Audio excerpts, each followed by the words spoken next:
teken in en gaan na media, plakboeke. Die plakboeke waar jy toestemming het, sal 'n klein edit icoontjie langs dit hê. Daar's 'n voorbeeld. Gaan in die album in en sê voeg nuwe plakboek by.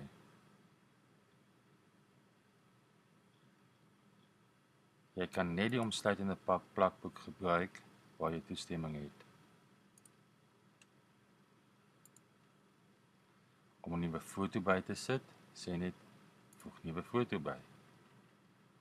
Weereens, die album waarin jy gestaan het, sal by default gekies wees, maar jy kan dit verander hierso.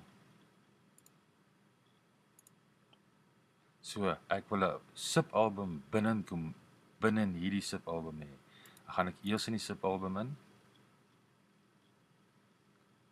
en dan sê ek voeg nuwe plakboek by.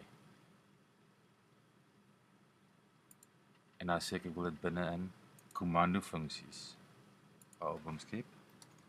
Skryf met vinnig 'n naam hier en 'n beskrywing. En as jy hierdie leeg los, dan gaan jou eie naam gekies word. So, kom ons sê opdateer. So daar het ek 'n subalbum gecreate binne in commando funksies. Ek kan by hom ingaan en sê voeg nuwe foto by. En jy sal sien daar's nou 'n paar van hulle. Ons gaan terug na commando funksies toe. Ek wil daai album edit. Dis die album sy raampie lyk 'n bietjie anders. Edit hom. En ek kan sê met hom verwyder.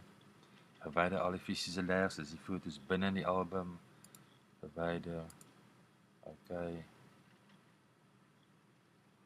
En daar is hy weg.